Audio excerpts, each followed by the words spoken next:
ಶಿವನ ದೇವಸ್ಥಾನಕ್ಕೆ ಹೋದಾಗ ಪ್ರಾರ್ಥನೆಯಲ್ಲಿ ಸಲ್ಲಿಸಿದ ನಂತರ ನಂದಿಯ ಕಿವಿಯಲ್ಲಿ ಮಾತನಾಡುವುದನ್ನು ನೋಡಿರುತ್ತೇವೆ. ಎಲ್ಲಿ ಶಿವನ ದೇವಸ್ಥಾನವಿರುತ್ತದೆಯೋ ಅಲ್ಲಿ ನಂದಿಯನ್ನ ಖಂಡಿತವಾಗಿ ಸ್ಥಾಪಿಸುತ್ತಾರೆ.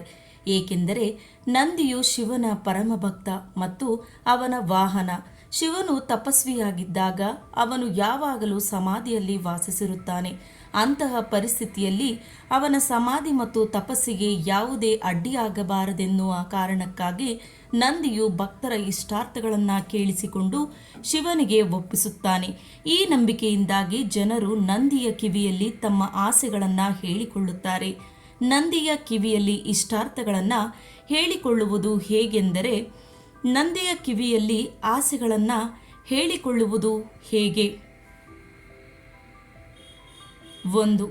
ನಂದಿಯ ಕಿವಿಯಲ್ಲಿ ನಿಮ್ಮ ಆಸೆಗಳನ್ನು ಹೇಳಿಕೊಳ್ಳುವ ಸಮಯದಲ್ಲಿ ನೀವು ಹೇಳುವುದನ್ನು ಬೇರೆ ಯಾರೂ ಕೇಳಿಸಿಕೊಳ್ಳಬಾರದು ಎಂಬುದನ್ನು ನೆನಪಿನಲ್ಲಿಡಿ.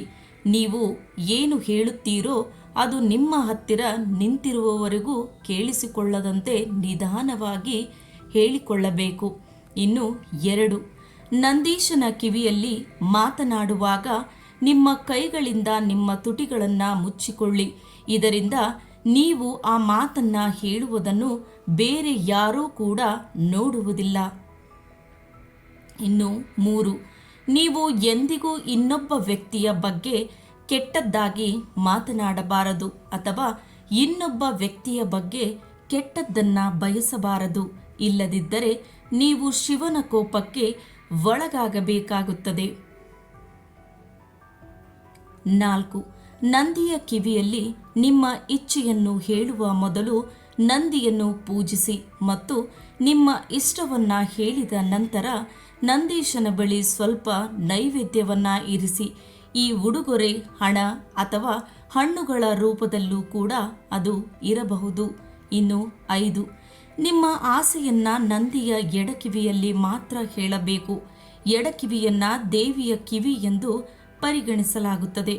ಪಾರ್ವತಿ ದೇವಿಯು ಶಿವನ ಪತ್ನಿಯಾಗಿದ್ದಾಳೆ ಮತ್ತು ಆಕೆಯ ಇಚ್ಛೆಗಳು ಸಹ ಭಗವಾನ್ ಶಿವನಿಗೆ ಮುಖ್ಯವಾಗಿದೆ. ಆದದ್ದರಿಂದ ನಂದಿಯ ಕಿವಿಯಲ್ಲಿ ನಿಮ್ಮ ಇಚ್ಛೆಯನ್ನ ಹೇಳುವ ಮೂಲಕ ನಿಮ್ಮ ಸಂದೇಶವು ಪಾರ್ವತಿ ದೇವಿಯನ್ನು ಸಹ ತಲುಪುತ್ತದೆ ಮತ್ತು ಆಕೆ ನಿಮ್ಮ ಆಸೆಯನ್ನ ಪೂರೈಸುವಲ್ಲಿ ಶಿವನಿಗೆ ಸಹಾಯ ಮಾಡುತ್ತಾಳೆ. ಹಾಗಾದರೆ ಈ ನಂದಿ ಅಥವಾ ನಂದೀಶ ಎಂದರೆ ಯಾರು ಎನ್ನುವುದನ್ನು ನೋಡೋಣ.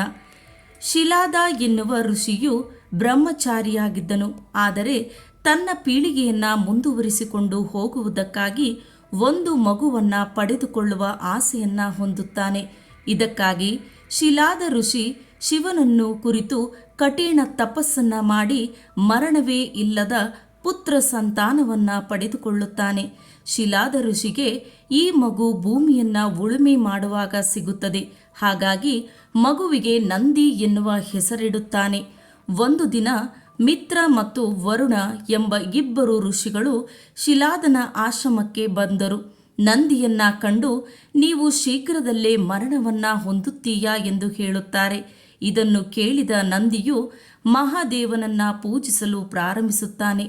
ಪ್ರಸನ್ನನಾದ ಶಿವನು ಪ್ರತ್ಯಕ್ಷವಾಗಿ ನೀನು ನನ್ನ ಭಾಗವಾಗಿರುವೆ, ನಿನಗೆ ಎಂದಿಗೂ ಮರಣವಿಲ್ಲ ಎನ್ನುತ್ತಾ ಶಿವನು ನಂದಿಯನ್ನ ತನ್ನ ಗಣ್ಯಾಧ್ಯಕ್ಷನನ್ನಾಗಿ ಮಾಡಿಕೊಳ್ಳುತ್ತಾನೆ. ಸ್ನೇಹಿತರೆ, ಈ ಮಾಹಿತಿ ನಿಮಗೆಲ್ಲ ಇಷ್ಟವಾಗಿದೆ ಎಂದು ಭಾವಿಸುತ್ತೇನೆ.